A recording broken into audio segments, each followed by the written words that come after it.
The night the Mafia boss walked into the cafe, I knew my life would never be the same again. He didn't look like the kind of man who belonged there, not in a place that smelled of burnt coffee and cheap hope. His suit was too sharp, his eyes too cold, and yet something about the way he watched the rain said he carried storms of his own. I remember wiping the counter twice even though it was already clean, trying to hide the tremor in my hands. I'd seen his face before, not in person but on whispered lips. Daniel Moretti, a name that could make powerful men go quiet.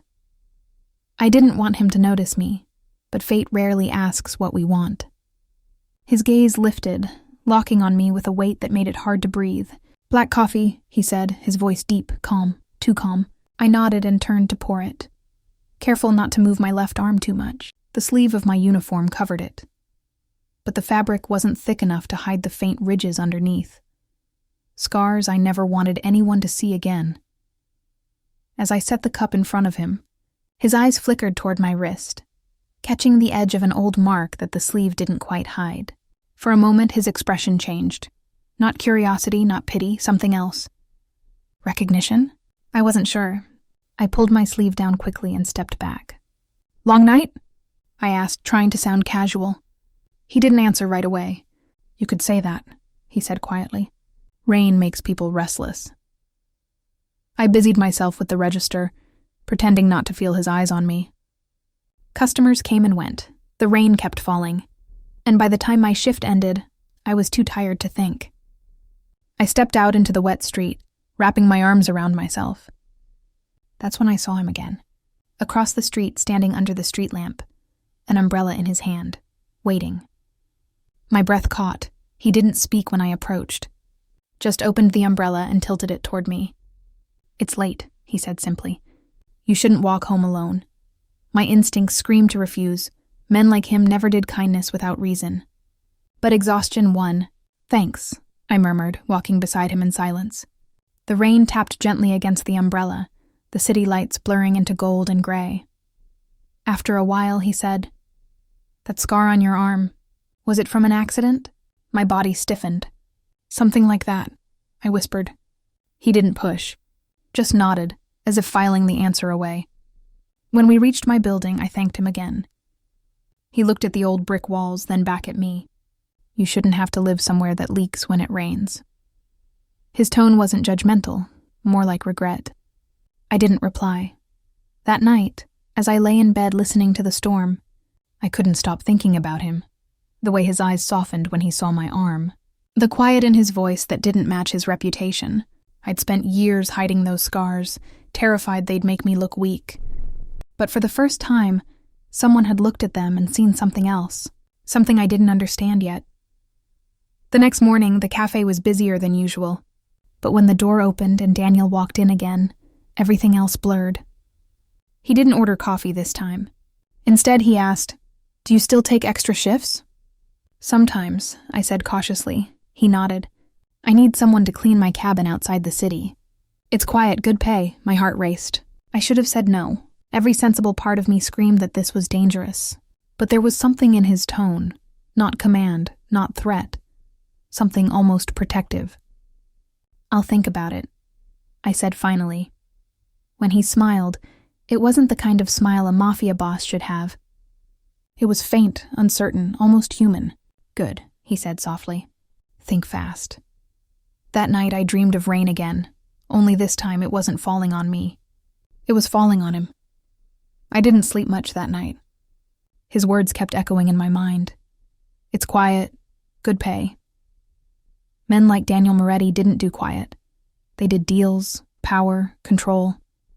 And yet something about the way he said it made me wonder if even he was tired of the noise. By morning, I'd convinced myself it was just another cleaning job, that I needed the money more than I needed peace. My rent was overdue. My kids' shoes had holes, and no one else was offering double pay for one day's work. When I reached the cafe, he was already there. Same table, same stillness.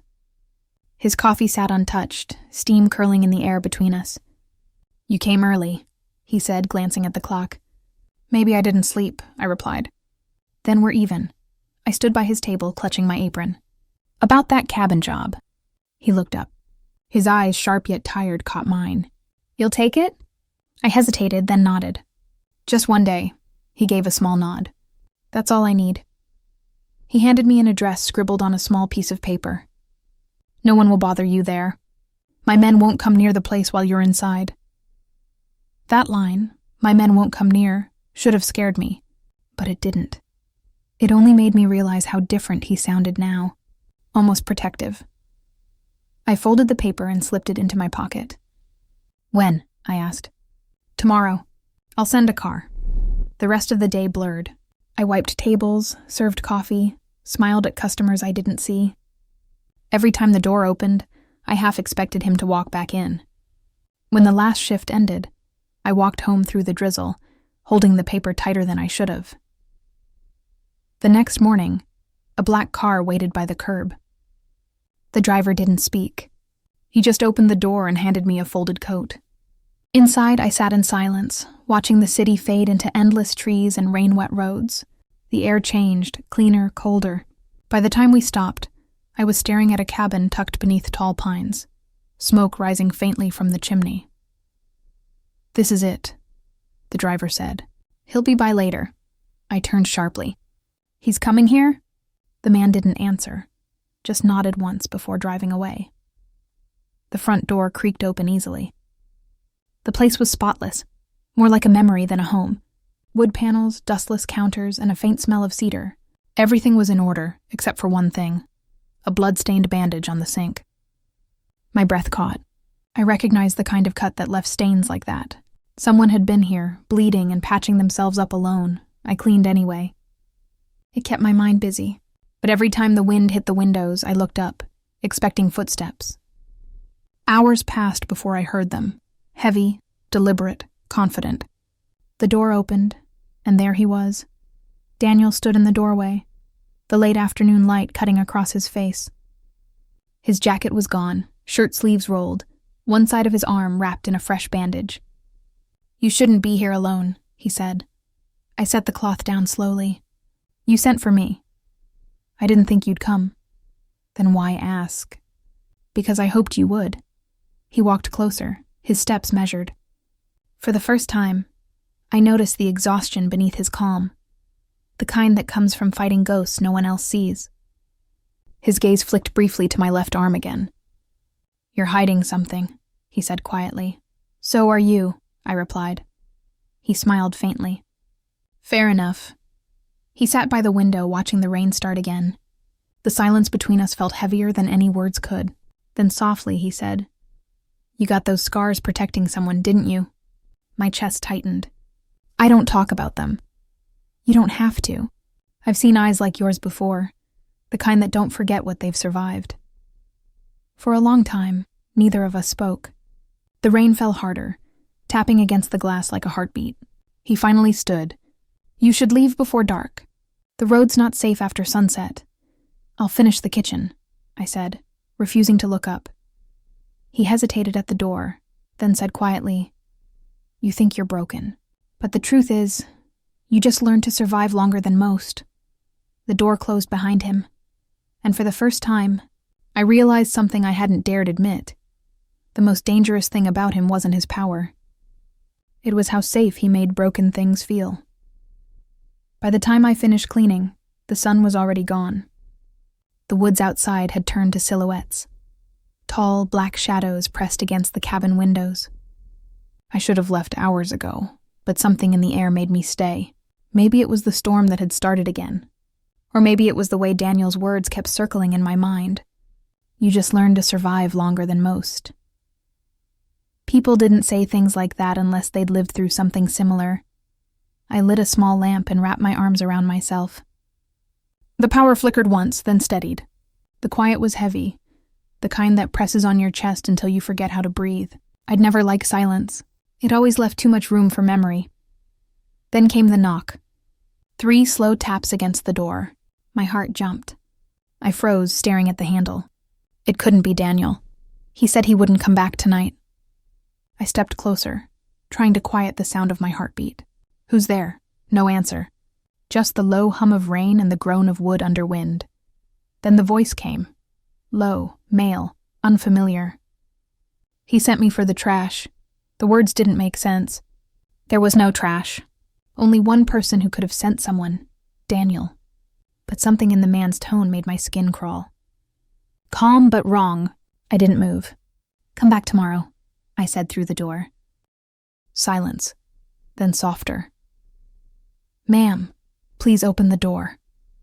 My hand hovered over the lock, trembling. Then from outside, a second voice whispered something sharp, fast, like an order. My blood ran cold.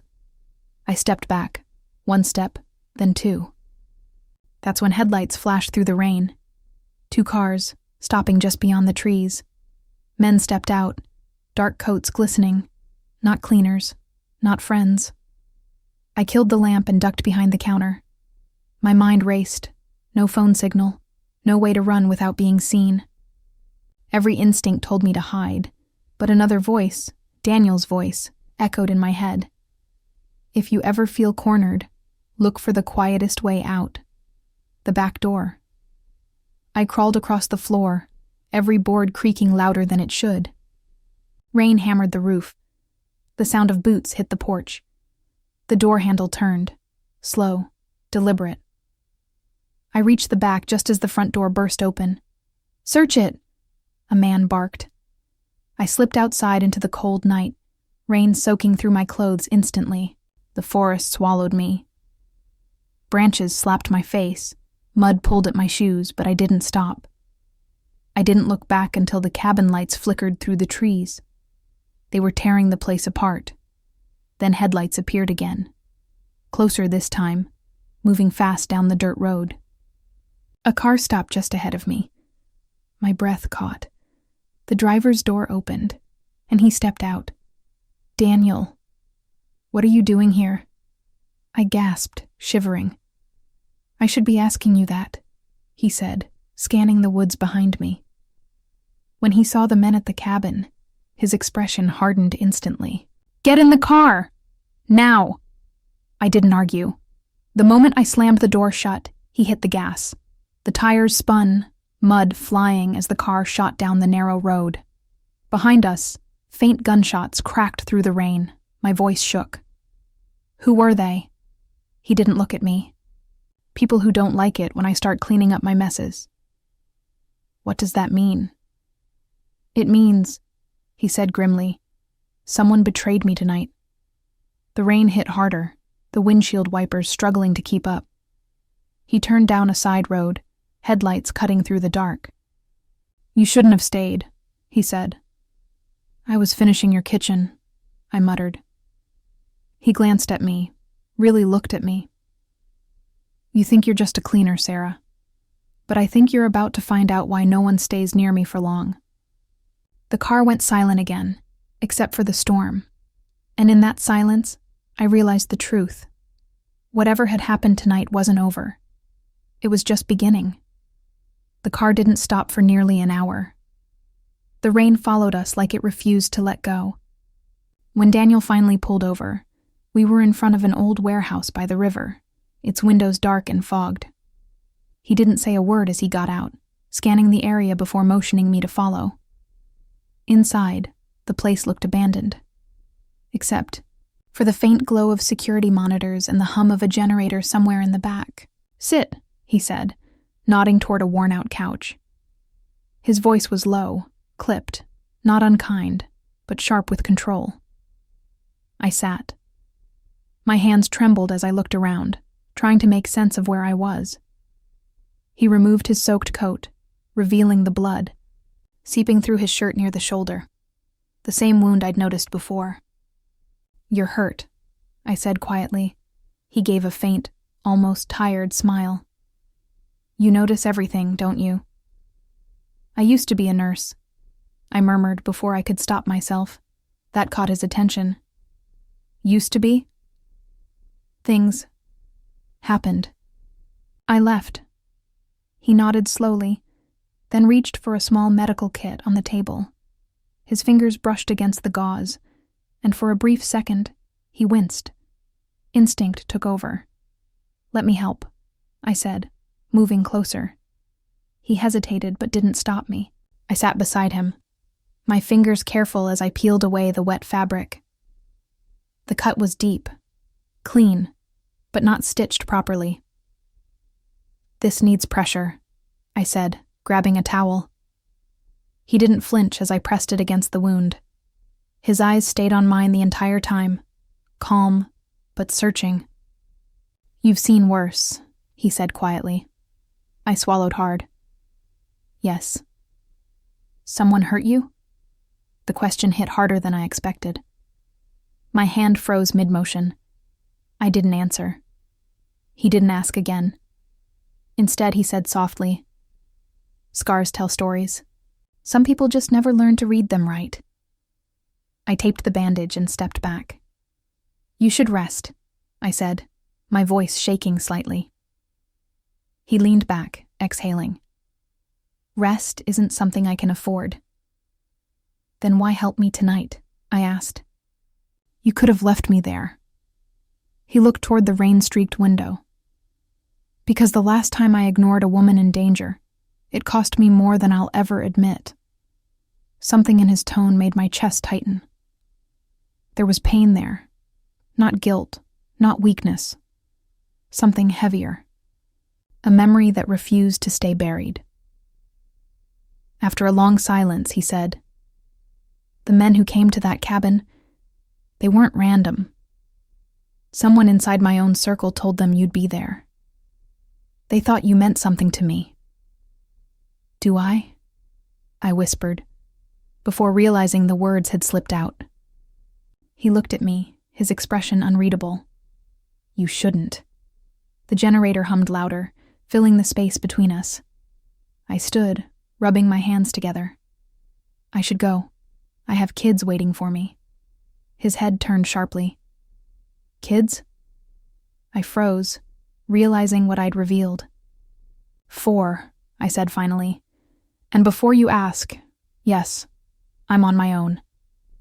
For a moment, the mask he always wore, the cold, precise one, cracked. "You're still working double shifts, raising 4 kids, and patching up men like me. How?" I shrugged. "You just do what you have to do." His gaze softened, almost in disbelief. Then, quietly, he said, "You remind me of someone I used to know." The storm outside began to fade, leaving only the faint drip of rain from the roof. He stood, reaching for his coat again. "I'll have someone drive you home." I hesitated. "Are you sure it's safe?" He met my eyes. "It's safer now than it was an hour ago. But if anything happens, anything at all, you call this number." He handed me a card, his name embossed in gold, no phone number, just a single phrase underneath. "You'll be found." As I left the warehouse, something inside me shifted. I'd walked into his world by accident, but now, somehow, I wasn't sure I'd ever walk out of it the same. And I didn't know it yet. But by the next night, he'd prove just how far he'd go to keep that promise. By the time I reached home, the city was quiet again. But it wasn't the same kind of quiet. It was the kind that follows you, the kind that watches from corners. I kept glancing over my shoulder, half expecting those black cars to appear again. But the streets were empty, except for puddles glinting under the streetlights. The moment I unlocked the door, I heard it. Laughter. Small, tired, familiar. "Mama!" My youngest, Ellie, came running barefoot across the floor, her curls bouncing. I caught her mid-step, hugging her close as the tension in my chest finally cracked. "You're freezing," I whispered, kissing her hair. The twins peeked out from the couch fort they'd built, and my oldest, Noah, looked up from his homework at the kitchen table. 4 pairs of eyes on me, all trust, all love, and all depending on me to keep them safe. "You're late again," Noah said quietly, his voice too serious for a 12-year-old. "I know," I sighed. "Work ran long." He studied me. "You look scared." I smiled faintly. "Just tired, baby." But later, when the kids were asleep and I stood by the window with the curtains half drawn, I saw it, a black SUV parked across the street. My heart nearly stopped. Its lights were off, but the faint glow of a cigarette flared once inside. Watching. Waiting. Before fear could take hold, my phone buzzed. A text. No name, just a number. You're safe. Don't open the door for anyone. DM Daniel. I pressed the phone to my chest, torn between relief and confusion.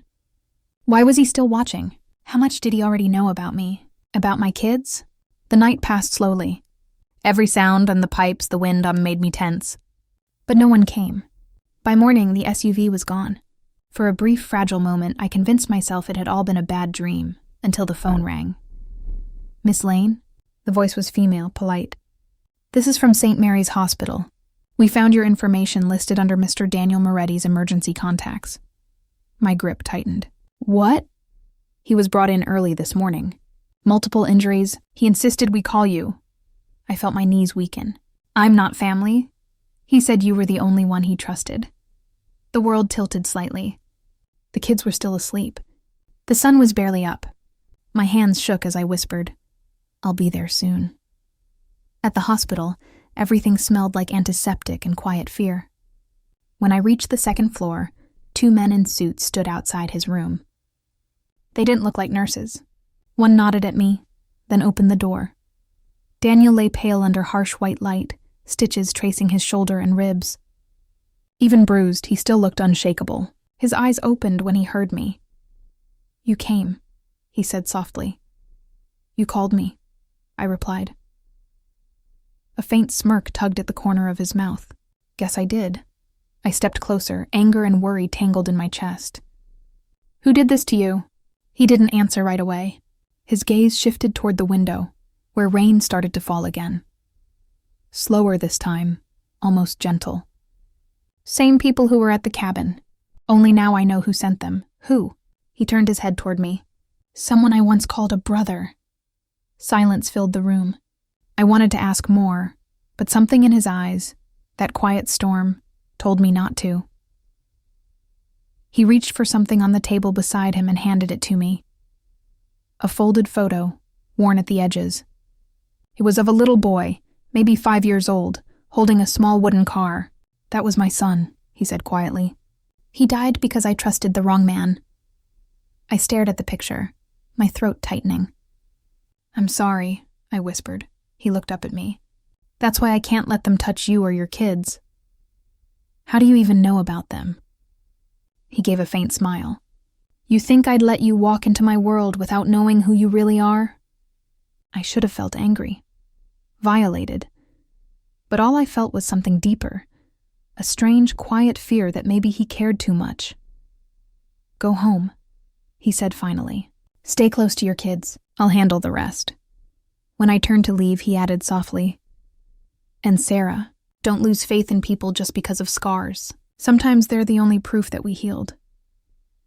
Outside his room, the 2 guards followed me with their eyes as I walked down the hall. I could feel it. Whatever had started that night in the cabin had only just begun. And somewhere deep inside, I knew Daniel's war wasn't just his anymore. For 2 days, I didn't hear from him. No texts, no calls, not even the black SUV outside. The silence should have been comforting, but it wasn't. It was heavy, like the air before a storm. Every time a car slowed near my street, I froze. Every shadow on the wall made me think of that night in the cabin. By the 3rd morning, I'd started convincing myself that maybe he meant what he said, that it was over. Maybe he'd handled it, and I could go back to being just Sarah Lane, waitress, mother, invisible. But then, as I walked the twins to school, I noticed it. A man in a gray coat leaning against a newspaper stand across the street, sunglasses despite the cloudy weather. He wasn't looking at me directly, but he didn't have to. I knew that kind of stillness, watchful, calculated. When I returned home, there was an envelope under the door. No name, no address, just one line written in bold letters. He can't protect you forever. I stared at it until my vision blurred. Then I ripped it apart and threw it into the sink, running the water until the ink bled away. My hands were shaking when I reached for my phone. Before I could type, it buzzed. Incoming call. Unknown number. I answered with a whisper. Hello? A familiar voice, calm, steady. You got something at your door, didn't you? My chest tightened. Daniel? I told you to stay inside, he said. I could hear movement behind him. The sound of men talking in low voices, the click of a gun being loaded. You knew? I know everything that happens around you now. That's not comforting. It's not meant to be. I sat on the couch, pressing the phone to my ear. Who are they? There was a pause before he answered. They call themselves the Kateri, my old allies, the ones who think they can still use fear to control me. And they're watching me because I care about you, and that makes you leverage. His honesty hit harder than the threat. So what do? You do nothing, he said firmly. You live like normal. I'll take care of it. Daniel. But the line went dead. That night, I couldn't sleep. Every sound outside made me flinch. I sat by the window, the lamp off, the kids asleep in the next room. Around 2 a.m., a pair of headlights appeared again. Not the SUV this time, but a smaller car. My pulse spiked. Then I saw him. Daniel stepped out, moving slower than usual, his arm still bandaged. Even from here I could see the fatigue in his face. But his presence alone, it was like the whole world exhaled. I opened the door before he could knock. You shouldn't be here, I whispered. Neither should they, he replied. Behind him, I noticed 2 of his men posted by the curb, scanning the street. Daniel stepped inside, eyes darting around like he was memorizing every corner of my living room. It suddenly looked too small, too fragile for the kind of danger that followed him. You brought people here, I said. I brought protection, he corrected. They won't enter unless I say so. I crossed my arms. And if my neighbors notice? They'll think you're being watched by private security, he said simply. Which isn't far from the truth. There was something different in his tone, something gentler than command, heavier than guilt. You don't have to do this, I said. Yes, I do. He stepped closer. You have no idea how many times I've already failed the people I was supposed to protect. I'm not letting it happen again. He was too close now. The kind of close that makes your heart forget how to beat evenly. You're not responsible for me, I said softly. He looked down, almost smiling. Then why does it feel like I am? The air between us felt charged, like words we weren't ready to say were floating right there. Then my phone buzzed on the table, a text message. Unknown number again. You should have stayed out of his world. Daniel read it over my shoulder. His jaw tightened. They're getting bolder. What do we do now? He looked up, his voice low and certain. Now we end it. He turned to his men outside, signaling something I couldn't see. You're not going to work tomorrow, he said. You're not leaving this house until I tell you it's safe. My men will be outside all night. I tried to protest, but his tone left no space for it. This is my mess, Sarah, he said. But I swear to you, I'll clean it before it ever reaches your door again. And as he stepped out into the night, the rain started falling once more. Heavy, cold, and endless. Only later would I realize. Sometimes when a man like Daniel Moretti says he'll protect you, he means it with everything he has left, even if it costs him everything else.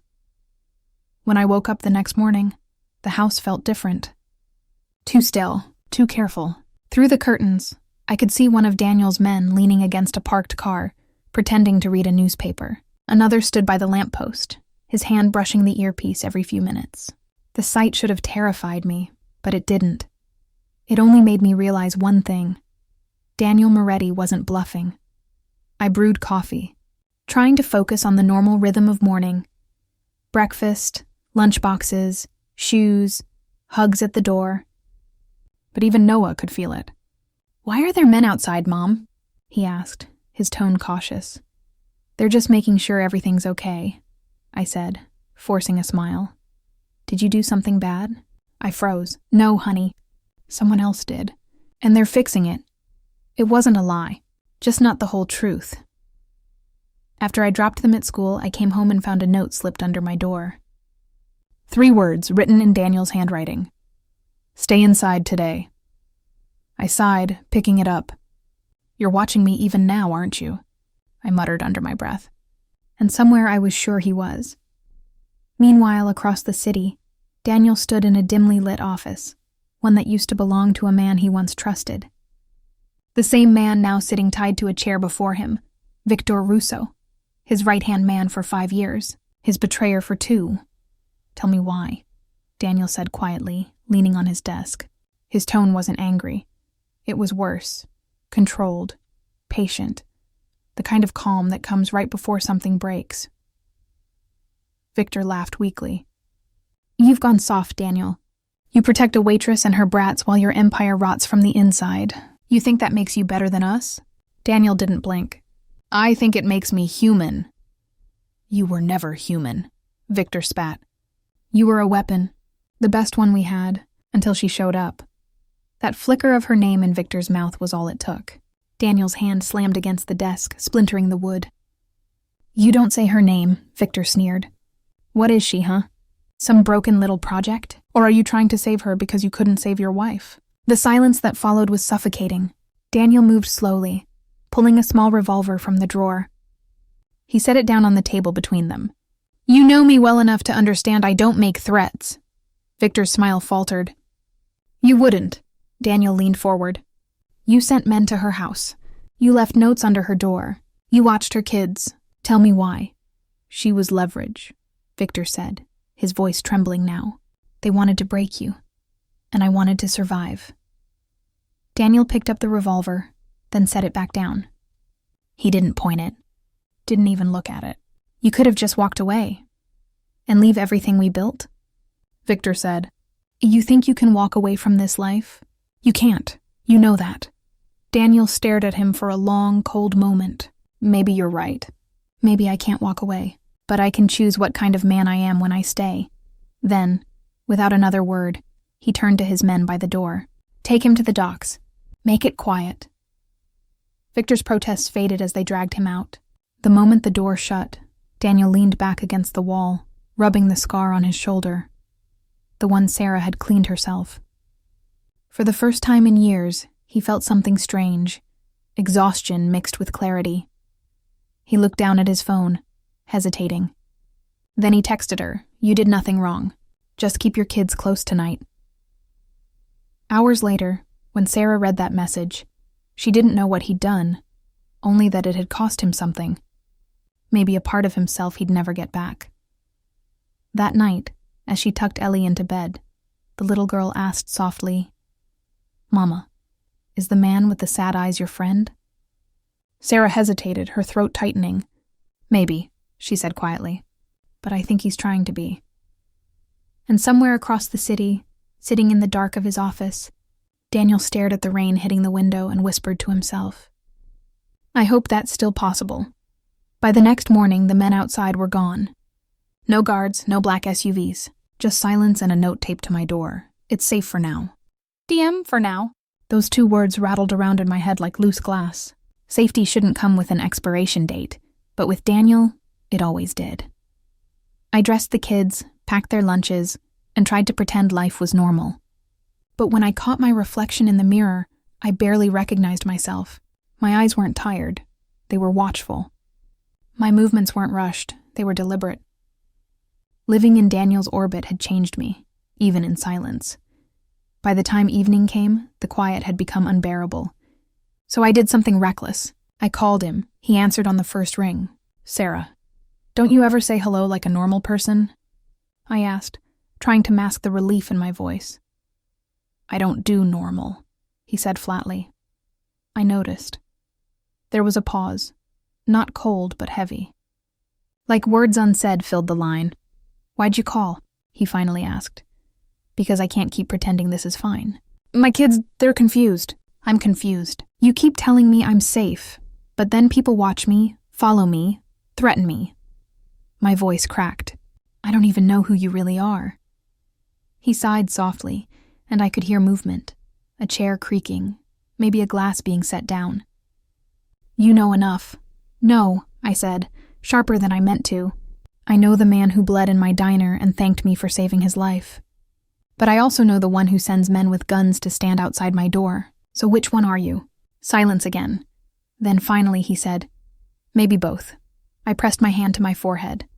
That's not good enough. Then come see for yourself. What? If you want answers, come tonight. My driver will pick you up in 20 minutes. Daniel, I can't. Bring someone you trust to watch the kids. Don't argue. And then the line went dead. When I arrived, the city looked different. Richer, colder, quieter. His house wasn't what I expected. It wasn't a mansion. It was a fortress disguised as a home. Modern walls, guarded gates, and windows that reflected more of the world than they let in. The driver opened my door silently, and I stepped out. Daniel was waiting by the entrance. No tie tonight. Just a dark shirt and sleeves rolled up to reveal faint bruises still healing. You shouldn't have come, he said softly. You invited me, I reminded him. He almost smiled. You could have said no, could I? He led me inside. The space was beautiful but cold. Art on the walls, marble floors, but not a single photo of a family. No laughter, no warmth, just silence pretending to be luxury. Now you see, he said, gesturing around. This is what power looks like when you've lost everything that made it worth having. I turned to face him. Then why stay in it? He met my eyes. Because if I walk away, the wolves take everything I've tried to protect. People like me, I said quietly. He didn't answer, but the look in his eyes said everything. Why me, Daniel? I whispered. You could have gone to anyone for help that night. Why come to my diner? Why keep me involved? For a moment, he didn't speak. Then he said, because you didn't look at me like everyone else does. You didn't see a monster. My throat tightened. Maybe I should have. Maybe, he agreed softly. But you didn't, and that's why they'll come for you. My breath caught. Who? Before he could answer, a loud crash shattered the quiet, the sound of glass breaking downstairs. Daniel's body moved before his mind did, stepping in front of me. Stay behind me, he hissed. Gunshots echoed through the hall. 2. Then silence. His men shouted somewhere near the foyer. I heard the thud of bodies hitting the ground, the click of boots, then a voice, cold, mocking. Still hiding behind civilians, Daniel? Daniel's face went pale. Victor, he muttered under his breath. The name froze the blood in my veins. You said he was gone. I thought he was. The door burst open and 3 armed men flooded in. Daniel pulled me back into the shadow of the hallway, shielding me with his body as bullets tore through the air. In the chaos, I heard one thing, Victor's laugh. You can't protect her, brother. Not this time, Daniel fired once. The laugh stopped. Smoke filled the room. I could barely breathe. When it cleared, Daniel stood over Victor's body, his hands trembling. Then he turned to me. Now you know, he said quietly. This is who I am. I looked at him. The blood on his sleeve, the pain in his eyes, the weight he carried. And for the first time, I wasn't afraid. Just heartbroken. Because I finally understood. He wasn't a monster. He was a man surrounded by monsters, trying to keep one small piece of humanity alive. He nodded to one of his men. A phone was placed on the table, and that piece, somehow, was me. The smell of gunpowder still lingered in the air hours after it was over. I sat on Daniel's couch, wrapped in one of his jackets, my hands shaking so badly I could barely hold the cup of tea Rosa, his housekeeper, had made for me. The walls bore small cracks from stray bullets. The floor near the door was still wet from where his men had dragged the bodies out. Daniel stood by the window, staring into the rain. His bandaged arm was red again where the stitches had split, but he didn't seem to notice. You should see a doctor, I said quietly. I've seen worse. That's not the point. He turned, eyes shadowed but soft. You shouldn't be here, Sarah. I gave a bitter laugh. You've said that before, and yet here I am. This time, I mean it. Then tell me to leave, I challenged. Say the words and I'll go. His jaw tightened. He didn't. I didn't think so, I said softly. He sighed and sat across from me, elbows resting on his knees. Do you know why people like Victor always come back? He asked. Because I taught them to. I built this world, the money, the fear, the loyalty. And then I tried to walk away, like it wouldn't follow me, like it wouldn't follow you. You're not God, Daniel, I said. You can't control what people choose to do.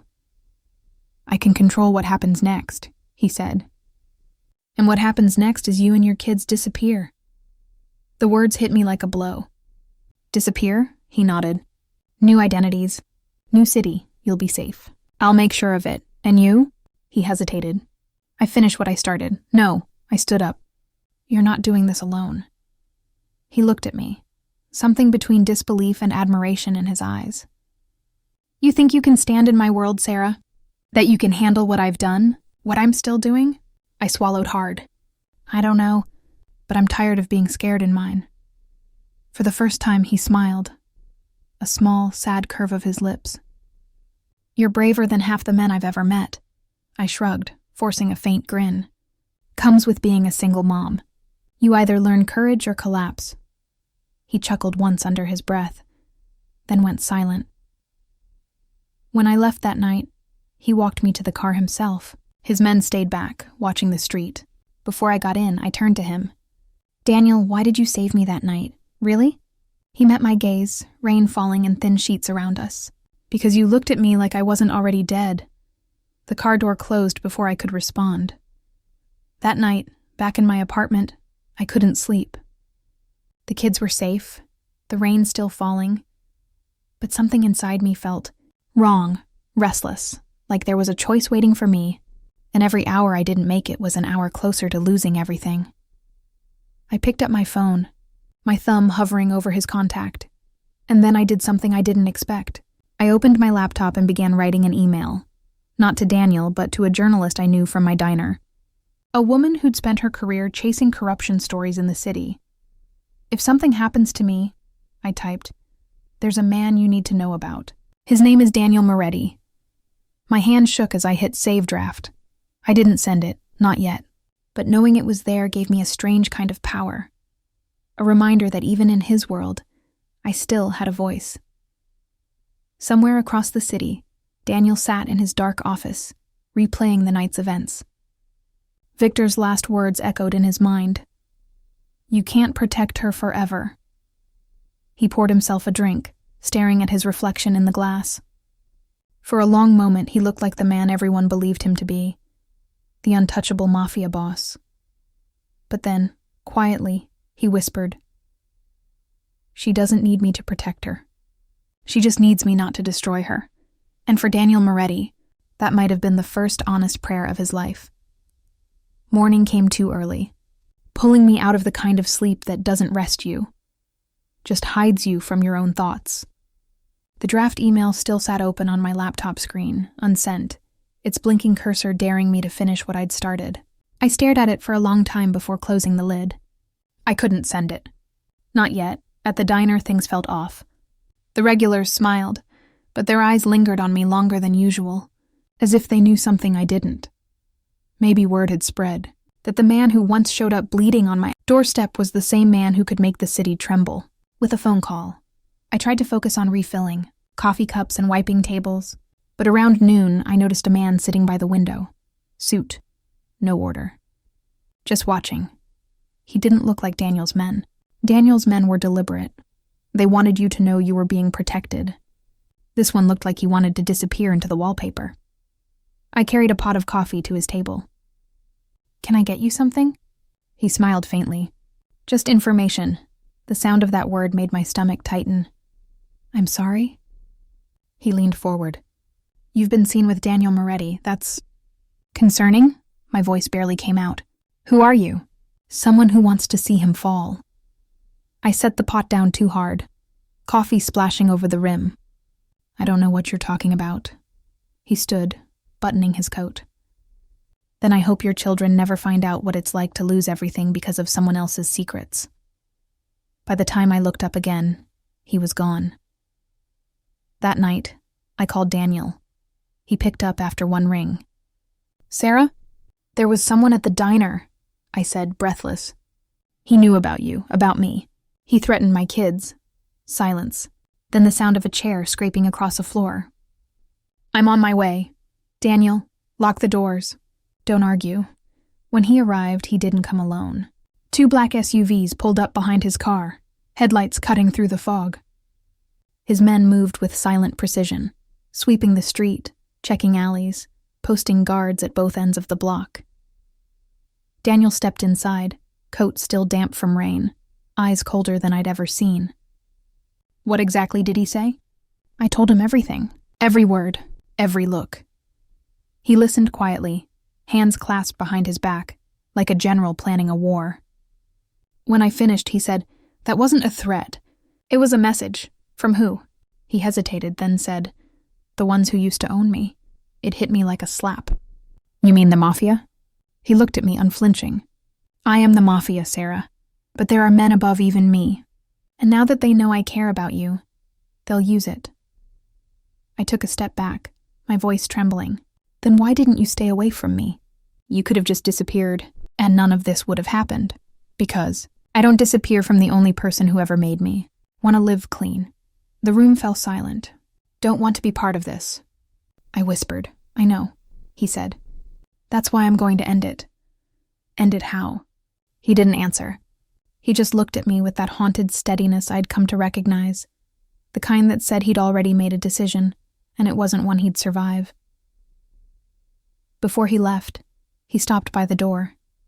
"If I don't come back, promise me something." "What?" "Don't tell them I was a monster." I wanted to stop him, to beg him not to go. But something in his expression told me it was already too late. After he left, I sat on the floor by the window, watching the rain blur the city lights. My kids were asleep, safe upstairs, and I wondered how many women had sat in rooms like this, loving men they couldn't explain to anyone. Maybe I should have been terrified. But I wasn't. I was angry. Angry at the world that made men like Daniel, and women like me, stuck between wanting to save them and needing to survive them. I picked up my phone and whispered, "Please be okay." But somewhere in that dark city, Daniel was already walking into the lion's den, and for the first time I realized this wasn't just his fight anymore. Daniel parked his car outside an abandoned warehouse on the city's edge. The night was heavy, humid, and too still, the kind of silence that always came before something irreversible. He stepped out, his shoes crunching against gravel, his breath clouding faintly in the cold air.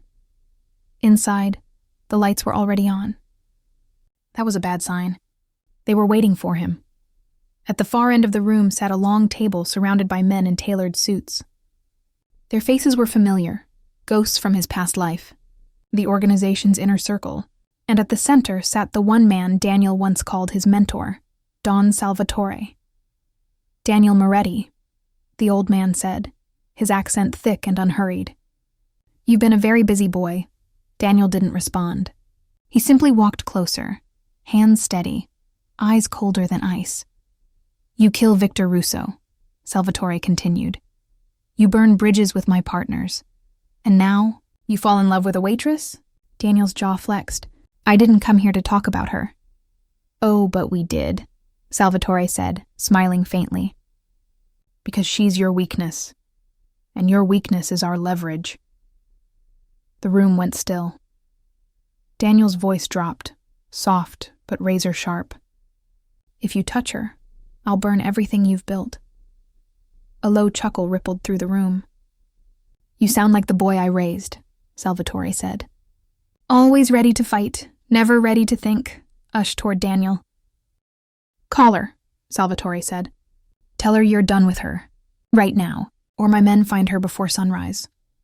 Daniel stared at the phone, then looked up at him. "You think I won't kill you here?" Salvatore smiled again, serene. "If you do, she dies before your bullet hits me." For the first time, Daniel hesitated. The sound of rain against the roof filled the silence between them. Slowly, he picked up the phone and pressed a single button. Across the city, Sarah was tucking Ellie into bed when her phone rang. Seeing his name flash across the screen, her heart leapt. "Daniel?" His voice came through low and careful. "Sarah, listen to me. Whatever happens tonight, promise me you'll take the kids and leave town." "What are you talking about? What's going on?" He took a shaky breath. Don't ask questions. Just go, Daniel. The line went dead. Her chest tightened. Something in his voice wasn't fear. It was finality. Back at the warehouse, Daniel set the phone down. His expression was unreadable. You wanted me to call her. I did. Now what? Salvatore nodded approvingly. Good, you can be reasonable. Now let's talk about your retirement. Daniel's smile was thin. My retirement? Yes. You walk away quietly, hand over everything, and maybe a click cut him off. Daniel had drawn his gun under the table. Maybe, Daniel said softly. You should have stopped teaching me before I got better than you. Chaos erupted. The men scrambled for weapons, but Daniel was faster. 1, 2, 3 shots and clean, clinical silent. Years of buried rage moved through him like instinct. When the smoke cleared, Salvatore was slumped in his chair, his glass of wine shattered on the floor. Daniel stood over him, chest heaving. You'll never be free, the old man whispered with his last breath. The moment she sees what you really are, she'll leave you. Daniel's voice broke slightly. Then at least she'll be alive to do it. He turned and walked out, the warehouse burning behind him. That night, Sarah's phone buzzed again, an unknown number this time. She hesitated, then answered. A voice she didn't recognize said quietly, He's alive, but he won't stay that way if he goes back. Her knees went weak. Who is this? Someone who owes him more than a bullet, the voice said. If you want to save him, you'd better move fast. The line went silent.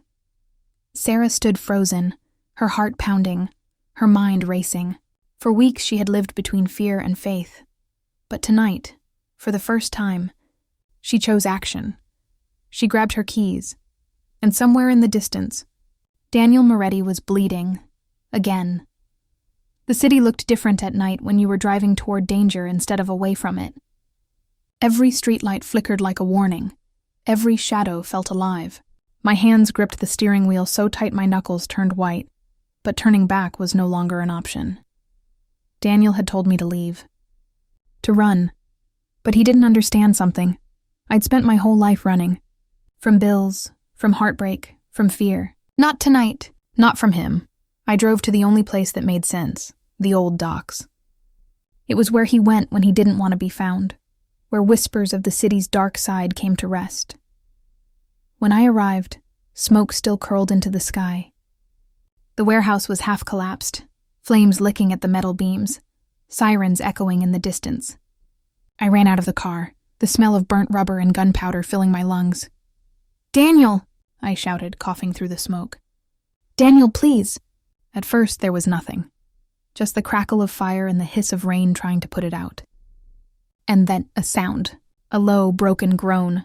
I turned toward it and saw him, leaning against a shattered pillar, one arm clutching his side. His shirt was soaked in blood. He looked like a man pulled out of hell. Sarah, he rasped. You shouldn't be here. I dropped to my knees beside him. And you shouldn't be dying in front of me, but here we are. He tried to smile, failed. I told you to run. I don't take orders from you. His eyes flickered. Something like pride. Something like pain. You always were stubborn. Hold still, I said, tearing the bottom of my shirt to press against his wound. You're losing too much blood. He flinched as I pressed down. It's not as bad as it looks. You always say that. A weak laugh escaped him. And you always come back. I felt tears burn behind my eyes. Because someone has to. For a moment, the chaos around us faded. Just the rain, the fire, and two people trying to hold on to something neither of them fully understood. Daniel, I whispered, why didn't you tell me the truth from the start? He looked up at the ceiling, what was left of it, and said quietly, because I wanted you to see the man I could be, before you saw the one I was. Before I could answer, headlights cut through the smoke. A convoy of black cars rolled up fast. Doors slammed. Boots hit pavement. Daniel's body tensed instantly.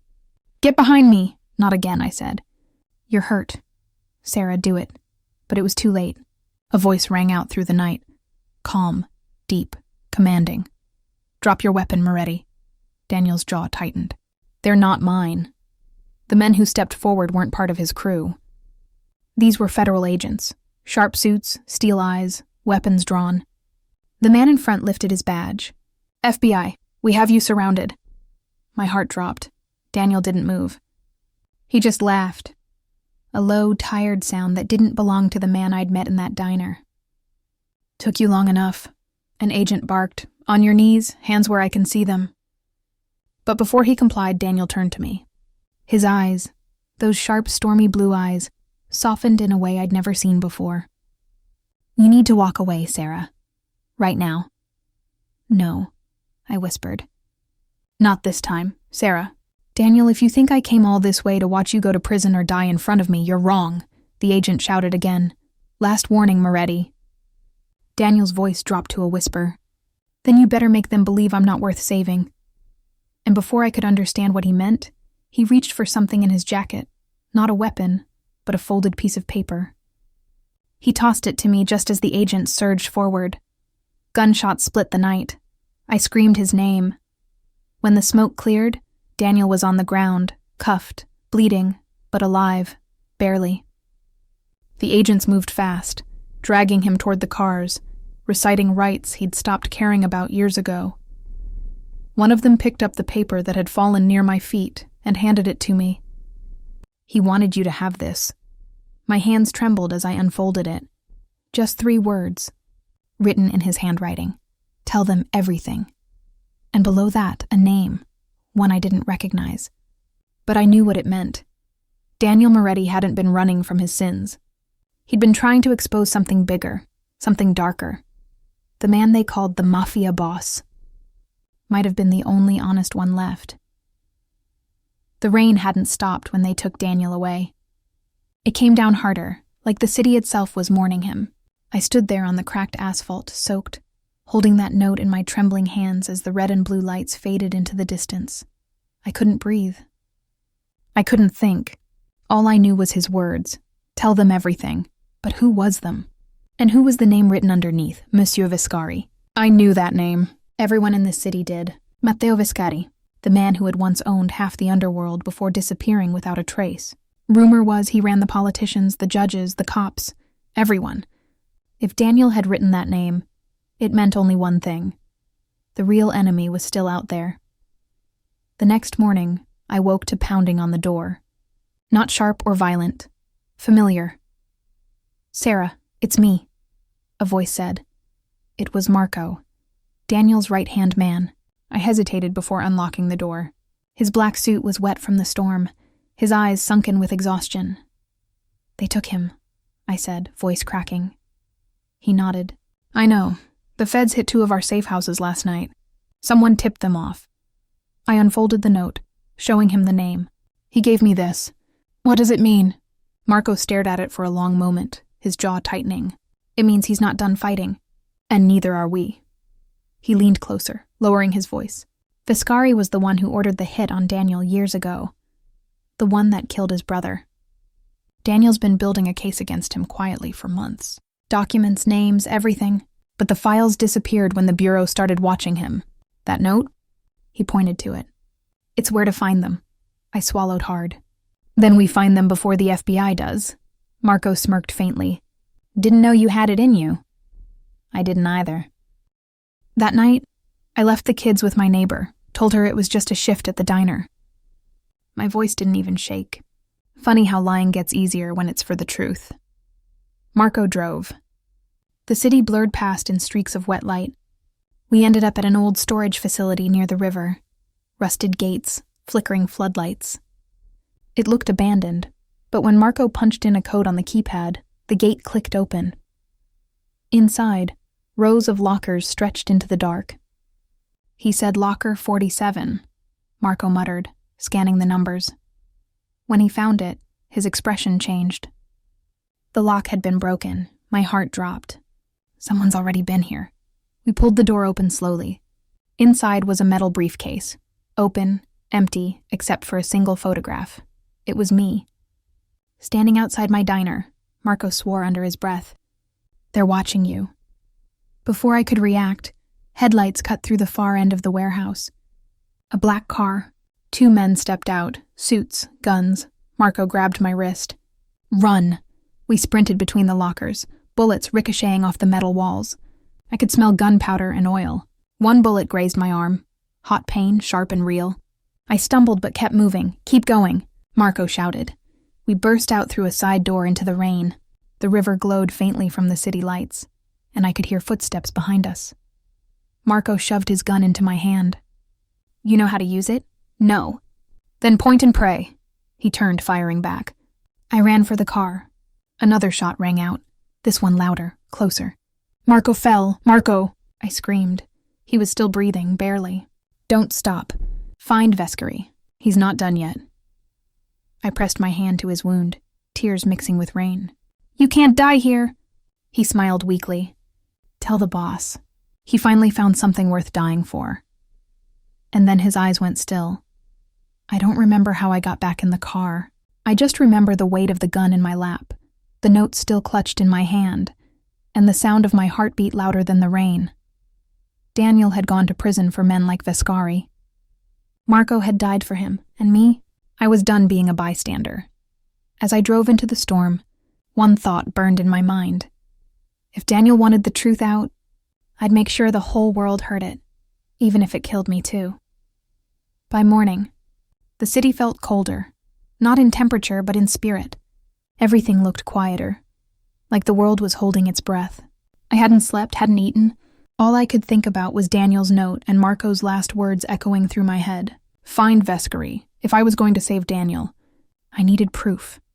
And the only place that proof could still exist was where nobody dared to look, inside the FBI's own case files. I drove straight to the federal building, my heart pounding. The receptionist barely glanced up as I walked in, soaked from the rain. "I need to speak to Agent Collins," I said firmly. She frowned. "Do you have an appointment?" "No, but tell him it's about Daniel Moretti." That name did the trick. 10 minutes later, I was sitting across from Collins in a small, windowless room that smelled like stale coffee and regret. He was tall, maybe mid-40s, with the kind of face that never smiled unless it was for the camera. "You've got 5 minutes," he said, folding his arms. "And if you're here to plead for that criminal, don't waste my time." "I'm not pleading," I said quietly. "I'm exposing." That got his attention. I slid Daniel's note across the table. "You know this name. Matteo Vescari." Collins's jaw tightened. "You should leave that name alone." "So it's true," I said. "He's behind this." "You don't understand how deep this goes," Collins warned. "Vescari isn't just a criminal. He's a puppeteer. Politicians, judges, cops. He owns them all, including a few in this building." I leaned forward. "Then you know Daniel wasn't running a crime ring. He was building a case." He stared at me for a long moment. "That's not in the reports."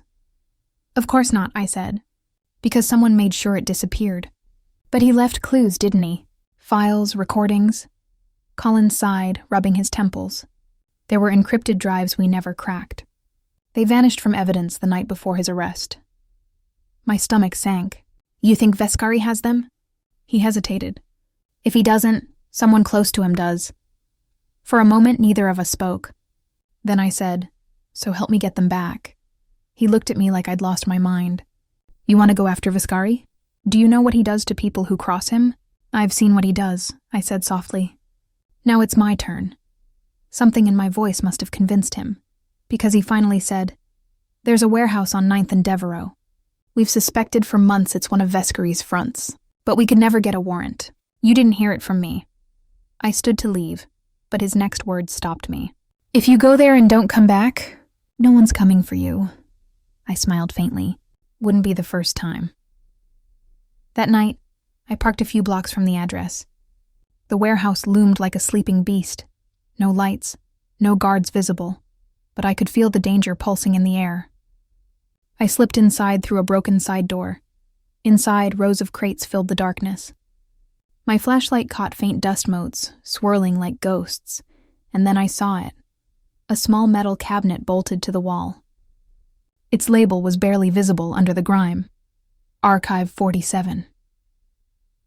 My heart raced. 47. The same number from Daniel's locker. I forced it open with a crowbar I'd found near the entrance. Inside were stacks of hard drives, folders, Photos, names and faces of judges, police chiefs, and senators, all linked to Viscari. But one photo made me freeze. Daniel, standing beside Viscari, smiling, my breath caught. For a moment, the world tilted. It couldn't be. I flipped the photo over. On the back, written in Daniel's handwriting, were the words, "He thought I was one of them." Suddenly, it all made sense.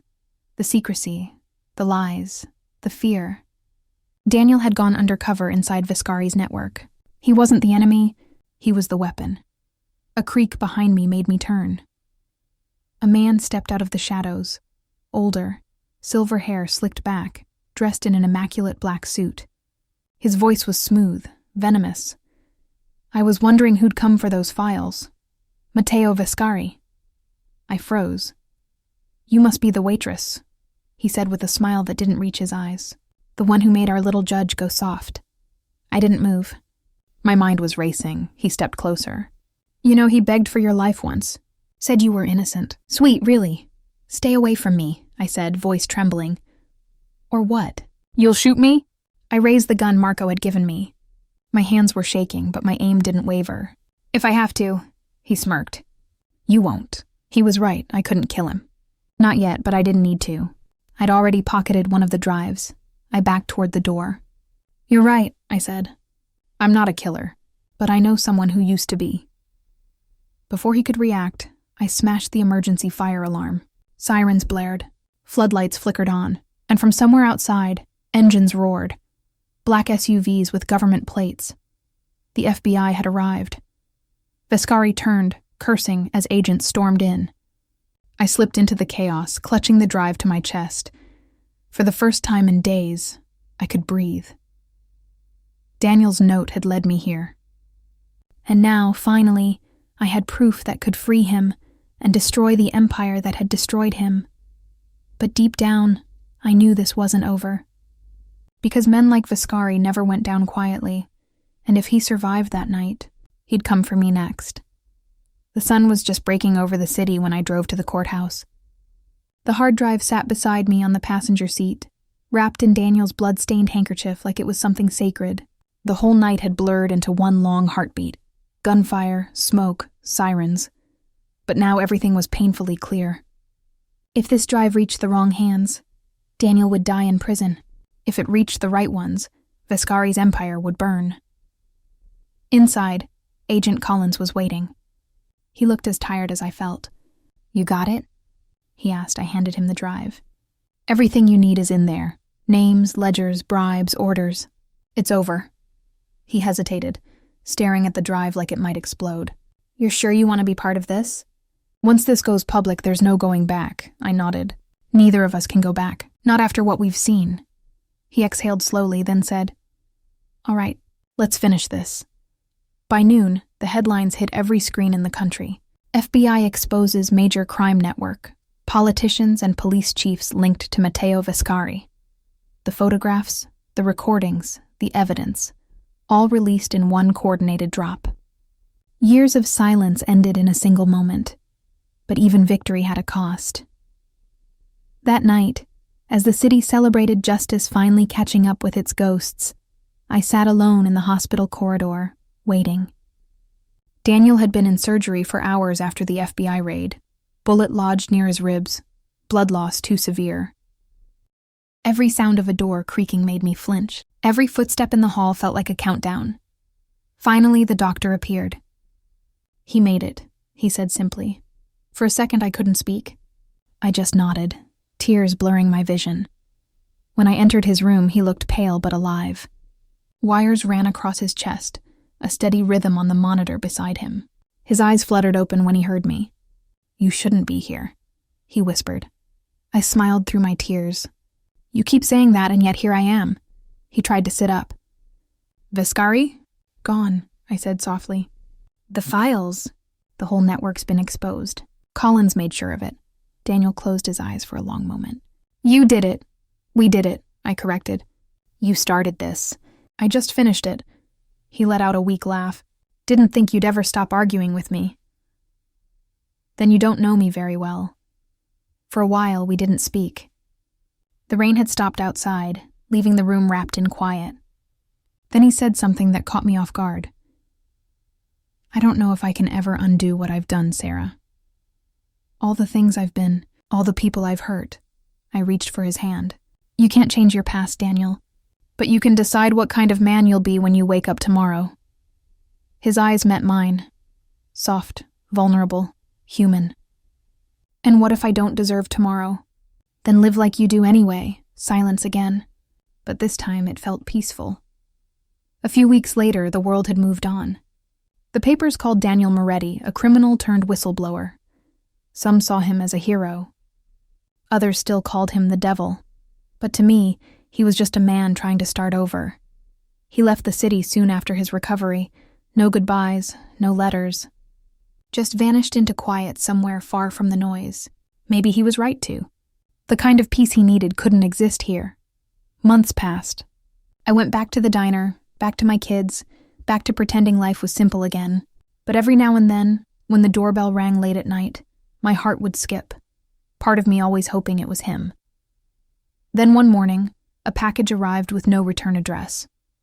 Inside was a small box of bandages, an old diner napkin, and a note written in familiar handwriting. For the woman who reminded me I was still human. I smiled. That quiet, aching smile that comes when something hurts in the best way. Maybe he'd never come back. Maybe he didn't need to, because somewhere out there, the man the world called a monster had finally found redemption. And maybe, just maybe, he'd finally found peace too. If this story touched you, remember to like the video so more people can hear stories of second chances. And if you believe that even broken hearts can still heal, drop a comment below. I'd love to hear what you think.